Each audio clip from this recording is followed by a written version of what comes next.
நண்பர்கள் அனைவருக்கும் வணக்கம். நாங்கள் Vinoth. Monsoon season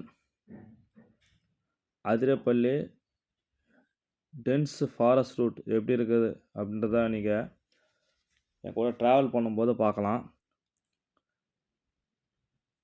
video start ஆகிடுச்சு, அப்படியே ஃபாலோ பண்ணுங்கள்.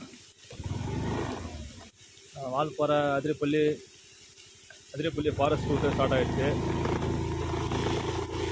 இப்போ பார்த்தீங்கன்னா ஃபஸ்ட்டு கொஞ்சம் டீ எஸ்டேட் மாதிரி வரும்.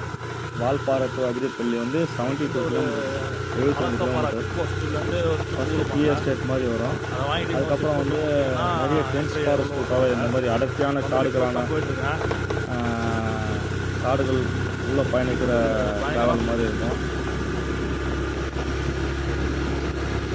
லைட்டாக ரெயின் ட்ரிஸ்ல ஆகிட்டே இருந்தது அந்த டைமில். இந்த சீசனே அப்படி தான். நீங்கள் அந்த மாதிரி அக்டோபர் சீசன், நவம்பர் சீசன்லாம் போகிறீங்கன்னா மேக்ஸிமம் ரெயின் லைனர்லாம் எடுத்துகிட்டு போங்க. அதே மாதிரி சாக்ஸு, டிஷர்ட்லாம் எக்ஸ்ட்ரா எடுத்துகிட்டு போங்க. ஏன்னா ட்ராவல் பண்ணும்போது ரெயினில் நனைஞ்சிட்டிங்கன்னா ரொம்ப அன்கம்ஃபர்டபுளாக இருக்கும். நிறைய பேர் ட்ராவல் பண்ணாங்க, ஆனால் நான் போகும்போது அந்த டைமுக்கு வரலை கொஞ்சம் பேர்.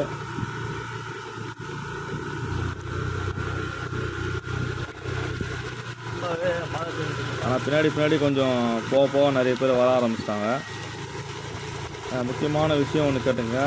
நீங்கள் கொஞ்சம் தூரம் அதிரப்பள்ளிலேருந்து, வால்பாறையிலேருந்து அதிரப்பள்ளி போகும்போது கொஞ்சம் தூரத்தில் மலக்கப்பாறை செக் போஸ்ட்டுன்னு ஒரு இடம் வரும். அந்த இடத்துல ஸ்லிப்பு ஒன்று கொடுப்பாங்க. உங்கள் பேர், உங்கள் வெஹிக்கிள் நம்பரு போட்ட ஸ்லிப் ஒன்று கொடுப்பாங்க. என்ட்ரி டைமோடு போட்டு கொடுப்பாங்க. அதை எடுத்துகிட்டு போய் நீங்கள் வாய்ச்சல் செக் போஸ்ட்டில் காட்டணும். அதுதான் தமிழ்நாடு கேரளா பார்டர். அதை 4 o'clockலாம் நீங்கள் கிராஸ் பண்ணிடணும். ஸோ அந்த வாய்ச்சல் செக் போஸ்ட்டு கிராஸ் பண்ணால் தான் அதிரப்பள்ளி ஃபால்ஸே வரும். அங்கேருந்து கொஞ்ச நேரத்தில் அதிரப்பள்ளி ஃபால்ஸ் வந்துடும். மேக்ஸிமம் 15 to 20 கிலோமீட்டர்ஸில் இவ்வளோ தான் இருக்கும்னு நினைக்கிறேன் அந்த அதிரப்பள்ளி ஃபால்ஸ். இங்கே 4 o'clock மேலே கிராஸ் பண்ண முடியலன்னா உங்களை அதிரப்பள்ளி ஃபால்ஸு விட மாட்டாங்க. அங்கேயே தான் ஸ்டே பண்ணுற மாதிரி இருக்குன்னா பின்னாடி போகிற மாதிரி இருக்கும். பின்னாடியே போக முடியாது, ஏன்னா வந்ததெல்லாம் ஃபுல்லாக ஃபாரஸ்ட் ரூட். நீங்கள் அதே மாதிரி ட்ராவல் பண்ணும்போது செக் போஸ்ட் டைமை கன்ஃபார்ம் பண்ணிவிட்டு ட்ராவல் பண்ணுங்கள். இல்லைன்னா ஆனால் அன்றைக்கி நாள் ஃபுல்லாக வேஸ்ட் ஆகிடும்.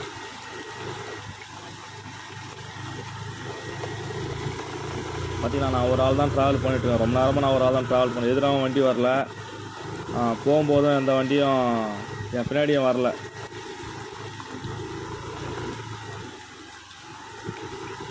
ஏன்னா நான் வாய்ச்சல் செக் போஸ்ட்டில், மலக்கப்பாறை செக் போஸ்ட்டில் டோக்கன் வாங்கிட்டு ட்ராவல் பண்ணிகிட்ருக்கேன். நிறைய பேர் அங்கே அப்படியே நின்றுட்டாங்க. பேட்சாக பைக்கர்ஸ் வந்துட்டாங்க. அவங்களுக்கெல்லாம் ஒரே மாதிரி ஸ்டிக் கொடுத்துருவாங்க, எத்தனை பைக்கு எத்தனை பேர் அப்படின்னு சொல்லிட்டு. இப்போ கிராஸ் பண்ணுறாங்க பார்த்தீங்களா, இப்போதான் அங்கேருந்து வாங்கிட்டு ஒருத்தரை கிராஸ் பண்ண ஆரம்பிக்கிறாங்க. மலக்கப்பாறை செக் போஸ்ட்லேருந்து அவங்க யூஸ் பண்ணுற அந்த இது பார்த்திங்கன்னா ரெயின் லைனர் கேரளாவில் நிறைய பேர் யூஸ் பண்ணுவாங்க. அது 100 ரூபா தான் இருக்கும். அதை கூட நீங்கள் வாங்கி போட்டுக்கலாம். கவர் மாதிரி இருக்கும். அது போட்டாலும் ஒன்றும் பிரச்சனை கிடையாது. ரொம்ப ஹெவி ரெயின் தான் பிரச்சனை. நான்லாம் மேக்ஸிமம் டிஷர்ட்லேயே தான் ஓட்டினேன் வண்டியை.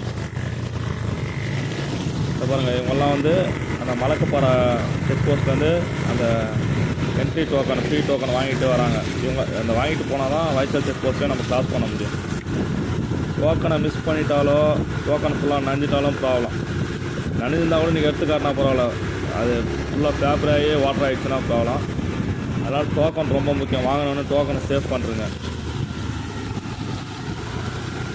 அதே மாதிரி ஹெல்மெட்டோடு ரைட் பண்ணுங்கள். இந்த ரூட்டில்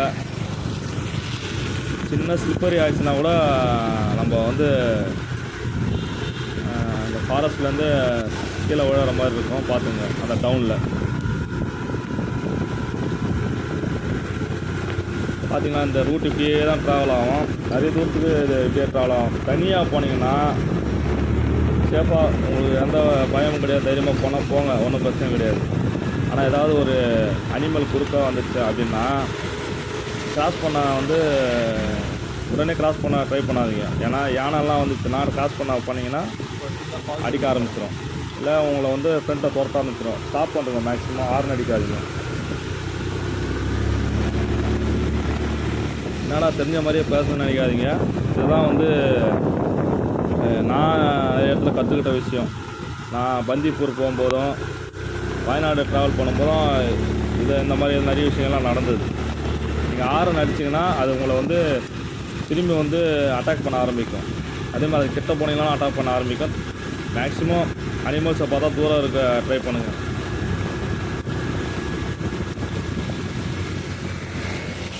அதேமாரி ரொம்ப ஓவர் ஸ்பீடாக ட்ரை பண்ணாதீங்க. ஏன்னா நம்ம பார்க்க வர்றது வந்து சீனரிக்காக வரோம், நம்ம ஒரு நேச்சரை வந்து அனுபவிக்காக வரோம்.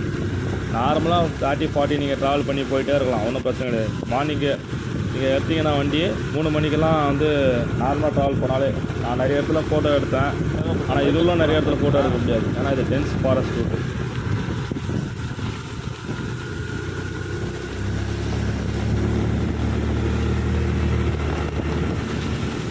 பார்த்தீங்கன்னா இப்படியே தான் ட்ராவல் ஆகும்.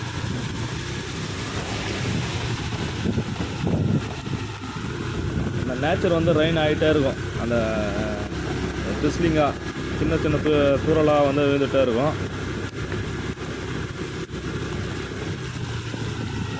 இதுக்கப்புறம் வந்து நான் வந்து வாய்ச்சல் செக் போஸ்ட் போயிடுவேன். அங்கேருந்து அதிரப்பள்ளி ஃபால்ஸும் போயிட்டேன். நிறைய வீடியோ நம்ம சேனலில் போட்டிருக்கேன். நம்ம சேனல் பிடிச்சிருந்தால் லைக் பண்ணுங்கள், ஷேர் பண்ணுங்கள், சப்ஸ்கிரைப் பண்ணுங்கள், அந்த பெல் பட்டனை கிளிக் பண்ணுங்கள்.